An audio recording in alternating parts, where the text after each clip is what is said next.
예, 우리나라가 어떻게 가야 할지 이제 마지막 순서에 도달했습니다. 혁신성장이란 말을 간혹 들어보셨을 겁니다.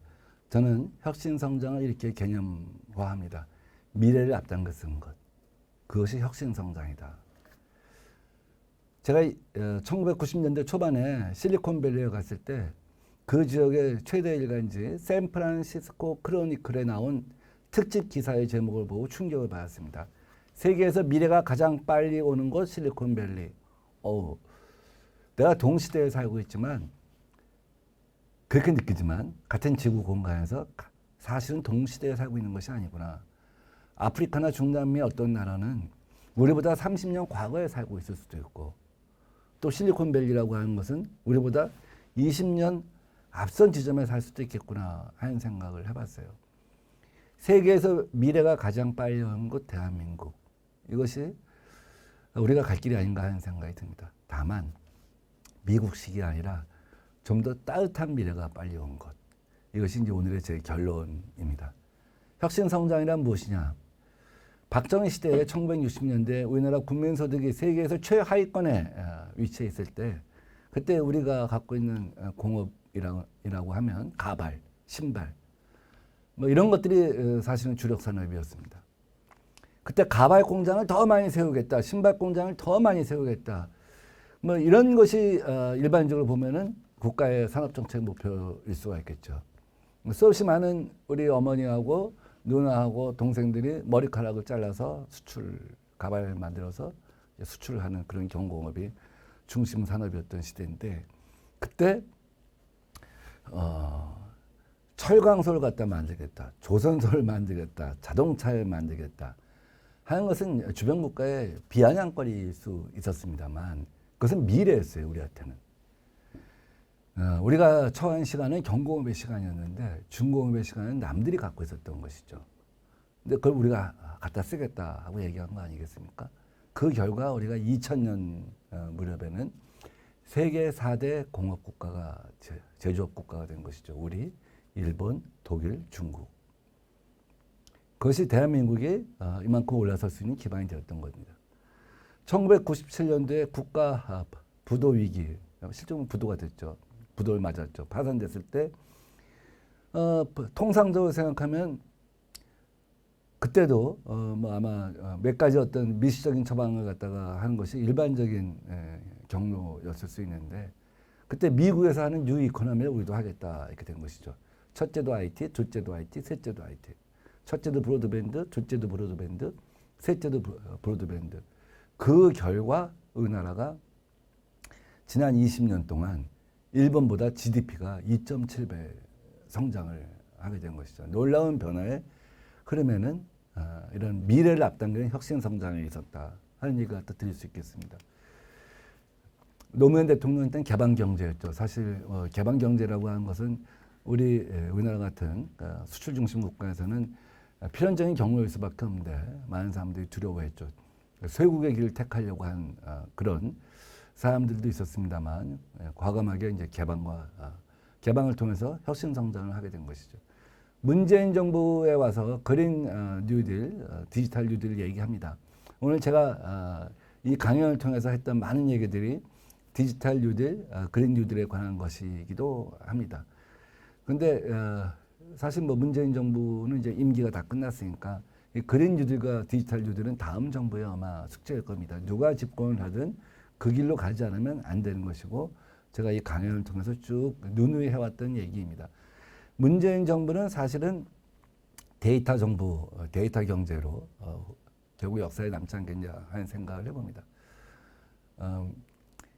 이 정보와 관련된 마이데이터법이랄지 혹은 헬스웨이 의료 정보에 관한 법률이랄지 그 데이터가 이제 미래의 석유다 이런 철학을 갖고 이런 부분을 갖다 법제화했고 실제로 개방을 한 것이죠.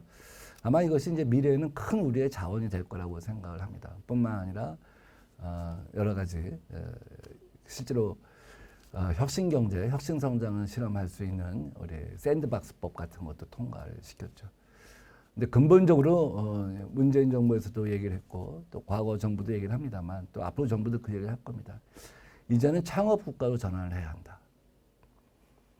이제는 대기업이 과거에 우리가 늘 몇십 년 동안 해왔던 것처럼 대기업 그 오너들 불러갖고 내년에 대졸 신입생 몇 명 뽑으십시오. 기업이 고용 창출에 노력해야 합니다. 이렇게 얘기하는 시대는 지났다는 것이죠. 이제 관치 경제가 아닙니다. 기업들이 자기가 투자를 해서 돈을 벌 것 같으면 사람을 뽑는 것이고 그렇지 않으면 못 뽑는 것이죠. 그런데 우리나라가 지금 로봇 이용률이 세계 최고 아닙니까? 지금 제조업에서 공장에서 가장 로봇을 많이 쓰는 나라가 우리나라입니다. 결국 사람을 줄일 수밖에 없는 거죠. AI 시대가 되면 어떻게 됩니까? 또 사람을 줄이죠. 사람을 줄여가는 건 필연적인 겁니다. 그러면은 이제는 일자리 갖다 많이 제공을 해라. 일자리 갖다 많이 제공해라. 이제 이거보다 그러니까 이제는 일자리 갖다가 많이 창출하는 사람, 창직을 할 수 있는 것. 이것이 가장 큰 그 자부심 시대가 되어야 한다고 생각합니다. 창업 국가로 전환 이스라엘 같은 경우는 나라 전체가 창업 국가잖아요.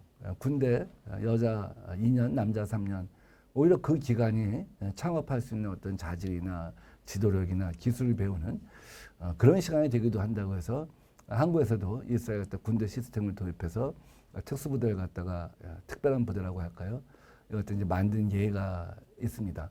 이스라엘 같은 경우는 아이들이 이제 돌잔치가 되거나 혹은 성인이 됐을 때 주변 친지들이 이제 축의금 같은 걸 주게 되면 고성에 간직해서 창업하는 데 쓴다고 할 정도로 그리고 애초부터 세계 시장을 겨냥해서 창업을 갖다 한다고 할 정도로 나라 전체가 창업 국가화되어 있습니다.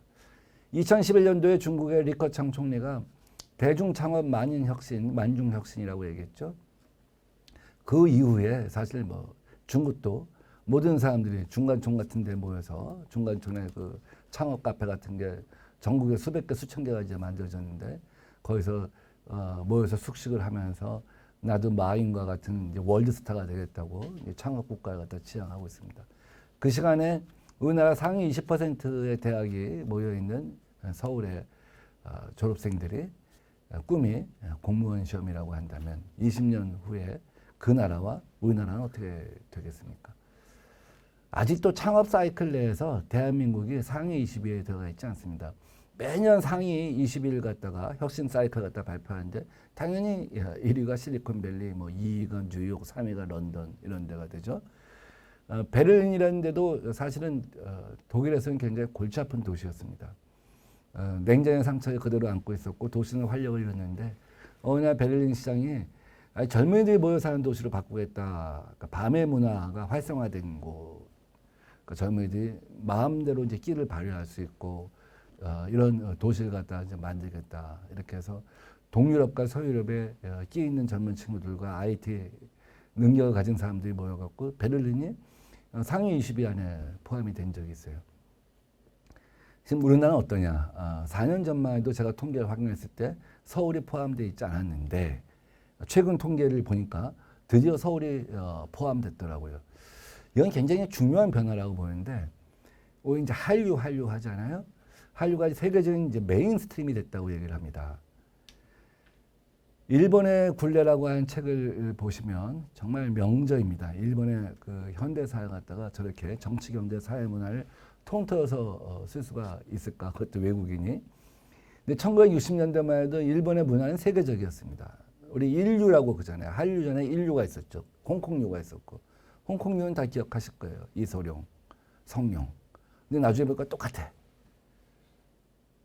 그 전에 인류가 있었는데 인류는 일본이 전쟁을 겪고 원자폭탄을 맞고 이러면서 사람들이 인간의 조건, 사람의 삶에 대한 질문을 던진 거죠. 그러면서 그 빙점이랄지 이런 소설들이 또 영화가 아마 노벨 문학상도 받고 또 세계적인 영화제에서 호평을 받고 이게 1960년대였습니다. 근데 어느 순간 일본이 고도 성장을 하면서 일본 주식회사라는 말이 나올 정도였잖아요. 모든 것이 일본의 대장성의 어떤 지휘 체계와 몇 개 대기업들이 갖고 있는 어떤 일본 주식회사라고 하는 모두가 하나 돼서 일본을 갖다 부흥시켜야 한다는 그런 어떤 획일적인 문화에 젖어들고 그러면서 모든 사람들이 새벽부터 밤까지 일하고 토요일 일요일도 반납하고 그것이 셀러리맨의 모든 삶의 목표이고 행복이라고 생각되면서 이의를 제기하는 것이 굉장히 어려워지는 어떤 일본식의 문화가 되면서 일본 문화는 죽어버린 거죠. 근데 한국은 어때요? 아시아 50개국 중에 민주주의 국가가 몇 개 국가가 될까요? 한국, 타이완, 뭐 싱가포르는 민주주의 국가라고는 잘 안 합니다. 그건 이제 지금 권위주의 국가이죠. 고도 성장을 이룬. 홍콩은 뭐 국가라고 할 수는 없고.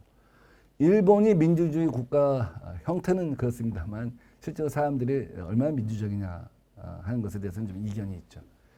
거기다 정보화 국가는 또 그것도 몇 개 안 됩니다. 일본은 이번 코로나를 통해서 드러난 것처럼 굉장히 아날로그 국가죠. 그러니까 정보화도 됐고 민주화도 됐고 NYT가 그 오징어 게임 같은 걸 평가하면서 왜 한국에는 이런 문화가 꼽힐 수 있었을까? 전쟁, 민주주의, 고도 성장 뭐 이런 역사적 상흔들이 많이 있었다는 거죠. 근데 그거 없는 나라가 어디 있어요? 근현대사를 거치면서 그거 없는 나라 하나도 없습니다. 뭐 일본도 전쟁 겪었고 중국도 겪었고 근데 다만 민주화와 정보화가 같이 얹혀 있는 국가 그런 나라가 아시아에서는 거의 한국이 유일한 것이고 그래서 이 한류가 튼튼할 수가 있다. 이제 이렇게 얘기를 하는 것이죠. 그래서 사실 이것이 민주화와 정보화 역대 정부에서 이룩한 성과의 연장선상에 있다는 것이고 제가 드리고자 하는 말씀은 이런 자산이 있기 때문에 혁신 국가가 될 가능성이 더 크다는 거예요. 다른 나라 사람들이 한국에 와서 일을 할 때 더 많은 즐거움이 있다. 더 많은 배움이 있다라는 생각을 할 수가 있다는 것이죠. 지금 K-팝 배우러 외국 사람들 오잖아요. 그와 융합된 IT 이런 것까지 생각하게 되면 또 엔터테인먼트 산업 생각하게 되면 시너지 효과를 훨씬 가질 수 있는 거 아니에요. 이제 결론을 말씀드리겠습니다. 2027년도에는 GDP에서 한국이 일본을 추월할 거라고 일본 경제연구소에서 전망을 했습니다. 역사적인 사건이죠. 역사적인 사건들이 몇 개가 있습니다. 가령 800년간 영국의 식민지를 경험한 아일랜드는 2003년도에 영국을 추월했어요. 밀레니엄 기념탑을 세웠어요. 얼마나 벅찬 감동이었겠습니까? 지금의 아일랜드 사람들이 1인당 국민소득이 영국보다 1만 달러가 더 많아요. 그 비결이 무엇일까요? 적어도 1시간 이상 자원봉사를 하는 사람의 비율이 세계에서 제일 높대요. 아일랜드가. 자원봉사를 한다는 건 다른 사람의 입장을 이해할 수 있다는 거거든요. 그렇게 되면 작은 타협, 큰 타협, 갈등을 최소화하고 스몰들, 빅들이 가능한 사회가 된다. 이런 얘기죠. 중국이 일본을 추월한 게 21세기 초반이죠. 2004년인가 5년 정도 될 거고 일본이 독일을 추월한 것이 1960년대 초반일 겁니다. 그때마다 세계 경제 지도가 바뀌는 거죠. 한국이 2027년도에 일본을 추월한다. 얼마나 상상만 해도 대단한 사건입니까? 지금 이제 가처분 소득이나 이런 거에 있어서 일본을 갖다 추월해 있는데 이제 실제 명목소득 같은 걸 갖다 다 합치면 이제 2027년 다음 정부의 말 끝단에는 이제 그렇게 될 거라는 것이죠. 근데 그게 유지될까요? 유지가 안 된다는 거예요. 왜? 인구 문제 때문에. 중국이 미국을 추월한 게 2033년인데 다시 2050년도에는 미국이 중국을 추월할 거다. 지금 중국도 우리처럼 저출산과 고령화 위기가 굉장히 심각해요.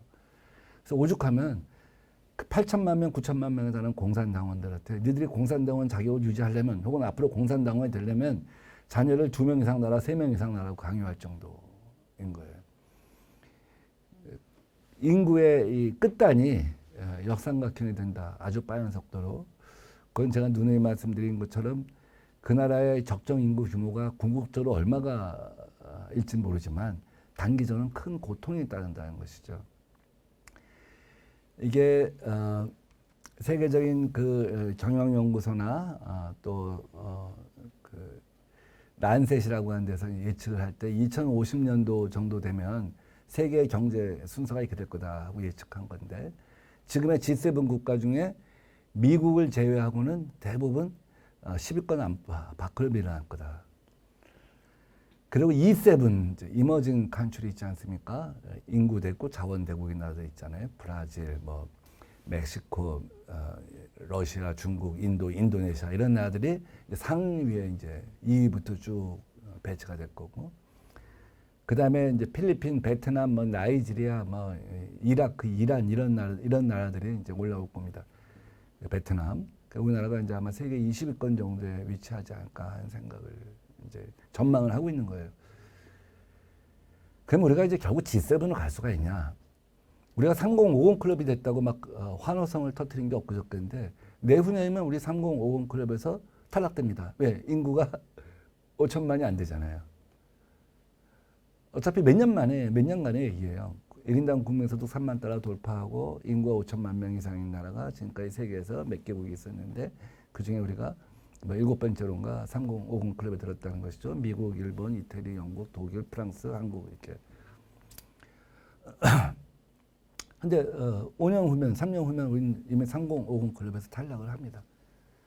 G7은 안 되는 거죠. E7 어차피 뭐 E7 우리랑은 구조가 다르잖아요. 그래서 제가 해피7이란 말 만들어봤어요. 해피7. 인구는 많지 않아. 1000만 이내예요. 뭐 1000만이 될 수도 있고 2000만이 될 수도 있지만 그런 나라가 어디냐면 북유럽 국가들이죠. 핀란드, 스웨덴, 노르웨이, 덴마크, 네덜란드, 또 이제 북유럽은 아니지만 스위스나 이런 나라들. 삶의 질이 높고 복지의 수준이 높고 1인당 국민소득도 높고 이런 국가를 지향을 해야 되지 않겠냐. 해피7. 그 해피7으로 가기 위해서는 교육혁명이 있어야 되고 문화가 바뀌어야 되고 또 삶의 생명에 대한 또 노후에 대한 이런 것들이 모두 바뀌어야 되고 그러기 위해서는 혁신성장이 가능한 나라가 되어야 한다. 이 혁신성장을 갖다가 꽉 붙들고 갈 때만이 세계에서 제일 따뜻한 미래가 가장 먼저 오는 나라가 될 수 있다 하는 것이 오늘 제가 여러분들한테 드리고자 하는 강연의 결론입니다. 감사합니다.